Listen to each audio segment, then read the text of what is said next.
So hello children, hope all of you are busy in your studies because already your class 10 CBSE routine has been declared and only 28 or 29 days are left for your examination. Now you are in the final touch of your preparation.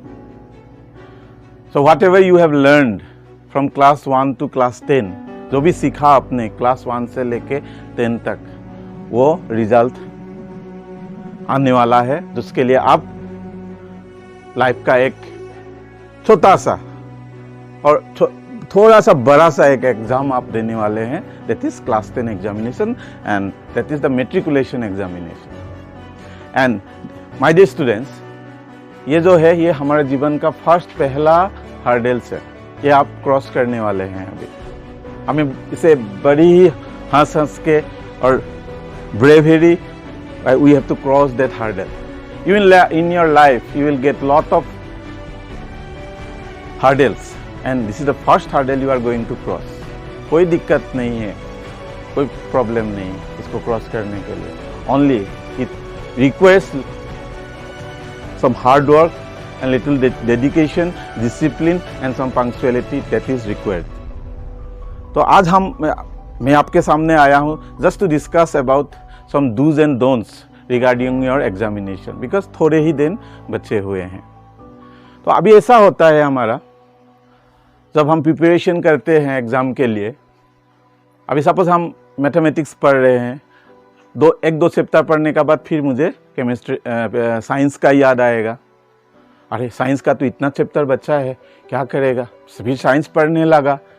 फिर social studies का याद आएगा. अरे social study का तो मेरा अभी भी 8 चैप्टर्स बाकी है रिवीजन करने के लिए. So you are in a very big confusion. क्या करे, कैसे प्रिपरेशन करे, कुछ भी समझ में नहीं आ रहा होगा. And you are discussing so many samples papers, question bank and so many problems and you are seeing from here and there. But remember dear children, आपका सबसे अच्छा दोस्त आपका NCERT टेक्स्ट बुक है, उसको कभी मत भूलिए. So basically I am a mathematics teacher. I will talk about mathematics only. Mathematics का सब्जेक्ट्स ले लीजिए. So पहला जो चीज़ है आपका क्या करना है, आपका जो टेक्स्ट बुक का हर एक question, each and every question, वो चाहे एग्जाम्पल का हो चाहे वो एक्सरसाइज को, आपको पूरा आना चाहिए करने के लिए. At any time you should able to solve any question. Then a confidence will build up. तो पहला काम है मेरा आपका मैथमेटिक्स का जो टेक्स्ट बुक है पूरा from first chapter to last whatever chapters are prescribe by the CBSE, you have to complete it each and every question with example. तो अभी तो मैथमेटिक्स का 2 एग्जाम्स है आपका, एक है बेसिक और एक है स्टैंडर्ड. 2 पेपर है. बेसिक पेपर जो होता है आपको मालूम है, very easy question will be come. And it is my suggestion to the basic those who are taking basic mathematics. मेरा एक सजेशन है, बेसिक जो मैथमेटिक्स लिया है जो बच्चे, वो सिर्फ टेक्स्ट बुक को ही करे. कोई भी सैम्पल पेपर, कोई भी क्वेश्चन बैंक ज़्यादा करने का ज़रूरत नहीं है. पहले आपको कॉन्सेप्ट को क्लियर कर लीजिए. ईच एंड एवरी क्वेश्चन आप कीजिए. जो थोड़ा हॉट्स क्वेश्चन है, hots means what, high order thinking skills जो क्वेश्चन है आपको नहीं पूछा जाएगा. Don't worry. एंड CBSE आपका अच्छा दोस्त है, याद रखिए. आपको कभी भी टफ क्वेश्चन नहीं पूछता है CBSE में. Very easy questions they are setting. And many times CBSE appointed me as evaluator. मैं एवेल्युएशन भी कर सका हूँ CBSE का बहुत बार. तो याद रखिए, CBSE आपका अच्छा दोस्त है, वो आपको कभी भी टफ क्वेश्चन नहीं देता है. हम अगर टफ सोचता है तो ये हमारा गलती है. तो आप टेक्स्ट बुक हो, हम सिर्फ मैथमेटिक्स ही नहीं बोल रहे हैं, आप मैथमेटिक्स हो, सोशल स्टडीज़ हो, साइंस हो, टेक्स्ट बुक को अपना सच्चा दोस्त मानिए. आपको कभी भी प्रॉब्लम में नहीं डालेगा. जो NCERT का जो टेक्स्ट बुक है उसको अच्छा से each and every point you have to read very careful. अगर ये भी आप पढ़ के जाते हैं only text book, I am assuring you will get more than 80%. And for some high order thinking skills questions, you have to read what? You have to practice some. This is for standard mathematics student. और जो आपका जो standard जो students है वो लोग थोड़ा सा सैम्पल पेपर करना पड़ेगा और कुछ questions banks from private publication you have to practice. So this is one suggestion. Now exam के लिए 10-15 दिन बच्चा है अभी.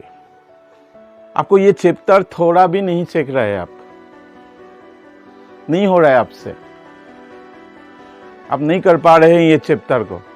सपोज कोई भी एक चैप्टर लेता से क्वाड्रेटिक इक्वेशन आप नहीं कर पा रहे हैं, नहीं हो रहा है आपसे.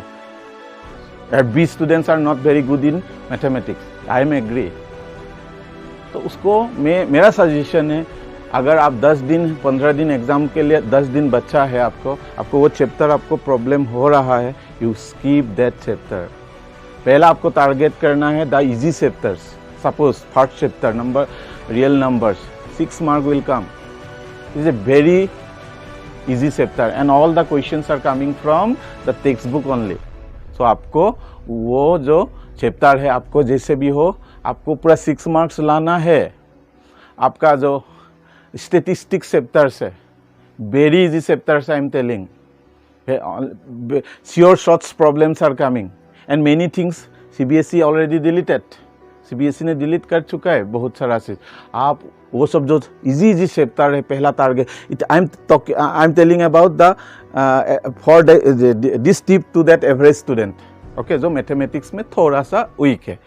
How you can score a very good mark. वो जो इजी चैप्टर है, कोऑर्डिनेट ज्योमेट्री है, आपको अच्छा से पढ़ना है. क्वाड्रेटिक इक्वेशन आपको अच्छा से पढ़ना है. फिर आपका क्लास 10 में 3 थ्योरम है. एक है Thales theorem, basic proportionality theorem and length of the tangent, और दूसरा है आपका सर्कल चैप्टर से, और एक थ्योरम है radius and tangent point of contact. वो जो 3 थ्योरम में से एक थ्योरम आपको आएगा ही पक्का है, आप लिख लीजिए. 3 थ्योरम में से एक theorem, it will carry 5 marks. तो ऐसे आपको मार्क्स को कलेक्ट करना है. For scoring 100% centum marks, 90% marks आपको पूरा पढ़ना ही पड़ेगा. No shortcut is there, no shortcut I am telling. But for scoring 60 and 70% you can apply some tricks. Take the very easiest chapters को टारगेट करो. बाघ कैसे शिकार करता है, हाउ ए टाइगर और ए लायन कैसे हंट करता है. So many dears are there, लेकिन वो एक डियर को टारगेट करता है. ऑलराइट, एक डियर को जो टारगेट करेगा वो उसको ही अटैक करेगा, वो बाकी सामने जितना भी डियर है उसको देखेगा भी नहीं. तो हमको भी पढ़ाए, हमको भी ऐसा ही करना है. आप सपोज वो 2-3 चैप्टर जो आप टारगेट लिया, आप कैसे भी हो वो चैप्टर को करना ही है, आपको उससे पूरा फुल मार्क्स लाना है. आप देखेंगे you will get a very good mark in what, mathematics. हमारे बच्चे ज़्यादातर मैथमेटिक्स में ही डरते हैं और साइंस में डरते हैं. So these are some tricks. तो पहला NCERT बुक को दोस्त बनाइए. NCERT बुक विल नेवर आपको कभी भी प्रॉब्लम में नहीं डालेंगे. ओके, अभी इसी तरह साइंस का भी, और हमें 5-6 साल का क्वेश्चंस पेपर्स को भी थोड़ा सा डिस्कस कर लेना है, क्या क्या क्वेश्चन पूछा गया था. सो नाउएडेज जो रट्टा मारने का rote memorization process is finished. आप रट्टा मार के आप एग्जामिनेशन पास नहीं कर सकते हैं. आपको you have to clear each and every concept very clearly, then only you can do an excellent result in the examination. Okay, so these are the some tips regarding the examination, some related to subject matters. अभी second बात है, ये जो mobile है आपके पास, that is the nuclear bomb. Okay, मैं भी use करता हूँ. I am also मैं नहीं बोलता हूँ कि मैं यूज नहीं कर रहा. I am also using mobiles nowadays for few days. For this month at least, आप मोबाइल से दूर रहिए. ओके, कुछ डाउट्स अगर आपको क्लियर करना है, then you can see some videos, YouTube videos for your academic related matter. जो PUBG गेम है, जो भी गेम है, उससे अभी दूर रहिए. It is my sincere request to all of you. It will distract your mind like anything. हम एक क्वेश्चन करेंगे, फिर नोटिफिकेशन आएगा, फिर देखेंगे ऐसे करके, it will distract your mind. याद रखना. तो for few days keep your mobile inside your trunk or inside the box. अगर कुछ तो आपको एग्जाम रिलेटेड कुछ क्वेश्चंस आपको डिस्कस करें, then you can use. But for other thing, Facebook, WhatsApp, then whatever Instagram is there, reel बनाना, वो करना, please it is my sincere request, आप उससे दूर रहिए. It will distract your mind like anything, and it will going to affect your what result also, class 10 examination. That's it. This is the first thing. अभी कोई भी party हो, कोई भी पिकनिक हो, कुछ भी हो, हम उसमें नहीं जाएंगे. We are not going to participate.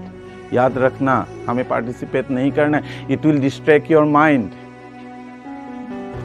आराम से खाना पीना है, अपना हेल्थ को अच्छा रखना है. That is the most important thing. If your health is not good, then how you will appear the examination. So eat healthy foods, okay, do some exercises, okay. So ये सब हमको अभी करना है. मेडिटेशन, दिन में जो भी कुछ किया आपने, पढ़ा, सपोज उसको लिखिए. सपोज मैंने ओम्स फिजिक्स का लेटर से ओम्स लॉ पढ़ा, उसका डेरिवेशन पढ़ा, पहले पढ़ लीजिए. आप पढ़ने का बाद उसको लिखिए. Whatever you have learn, you are the teacher, you are the evaluator and you are the everything. Just evaluate yourself, how much you know about Ohm's law letter से. उसको लिखिए एक कॉपी में, वो आपका दिमाग में बैठ जाएगा. कोई भी से, सपोज मैथमेटिक्स का ज्योमेट्री का प्रॉब्लम कर रहे हैं आप, ज्योमेट्री का थेल्स थ्योरम आप प्रूफ किया था, आपने सीखा था ABC अल्फ़ाबेट यूज़ किया था उसमें. But when you are preparing theorem को, जो क्वेश्चन है अच्छा से आपने समझ लिया उस क्वेश्चन को. अभी आप जब प्रैक्टिस करेंगे तो आप क्या कीजिए, उसका जो अल्फ़ाबेट है, अल्फ़ाबेट को चेंज कर दीजिए. अब पढ़ा था अल्फ़ाबेट, क्या क्या अल्फ़ाबेट यूज़ करके, ए triangle ABC. But when you practice, मतलब जब आप क्वेश्चन को समझ के जब प्रैक्टिस करेंगे, आप उस अल्फ़ाबेट को यूज़ मत कीजिए. आप दूसरा अल्फ़ाबेट यूज़ कीजिए, XYZ PQR जो भी हो, उस करके आप प्रिपरेशन कीजिए. देखिए आपको एक अच्छा, आपका ये दिमाग में बैठ जाएगा. ओके. तो ये थोड़ा सा बात था जो मैं आपके सामने शेयर करने के लिए चाहता था. I want to share with you my dear students. डरना नहीं है आपको, पेशेंस रखना है, डिसिप्लिन में रहना है, और आपको पंक्चुअल होना है, टाइम पे उठना है, टाइम पे खाना है. अभी रात को एटलीस्ट, अभी जो टाइम मिलता है आपको पढ़ने के लिए, at least you spend, still 1 month is there in your hand. Remember, ये 1 month में हम दुनिया जीत सकता है. We can conquer the whole world in 1 month. Remember. तो ये तो एग्ज़ाम है, कुछ भी नहीं है. आप आराम से पढ़ सकते हैं. ये जो 1 month है, 1 month में आप एटलीस्ट 5-6 आवर आपको पढ़ाई में ही ध्यान दीजिए आप. ओके. तो देखिए आप एक अच्छा रिजल्ट और जो करके निकलेंगे. And I am sure, and internal marks आपका तो होता ही है, स्कूल, सब स्कूल्स में होता है इंटरनल. तो तीसरा आपको एक अच्छा मार्क्स, आप थ्योरी में अच्छा रिजल्ट कीजिए. Okay, then you will shine like anything. और सेकेंड थिंग, एग्ज़ाम का जो मतलब कल एग्ज़ाम है, आज का रात देर तक मत पढ़िए, 1-2 बजे तक मत पढ़िए. आराम से पढ़िए, पर जल्दी सो जाओ, सो जाइए. ओके, आपको पीस ऑफ माइंड मिलेगा. देन नेक्स्ट डे आप जब जाएंगे एग्ज़ाम के लिए, तो आपको अच्छा से जो भी हो, मतलब आप अच्छा से लिख पाएंगे. अगर हम रात को एग्ज़ाम का आगे दिन में हम रात को 2-3 बजे तक पढ़ लिया, सुबह जाके आप एग्ज़ाम आप अच्छा से नहीं लिख पाएंगे. तो अच्छा से पढ़िए, कुछ नहीं है, ये एक छोटा सा एग्ज़ाम है. हंस के दीजिए, ब्रेवरी इसको फेस कीजिए, कुछ नहीं है, नथिंग. ओके. और अपने आप पे विश्वास कीजिए. And I am sure all will score a very good mark in the coming examination. I am sure. Thank you very much.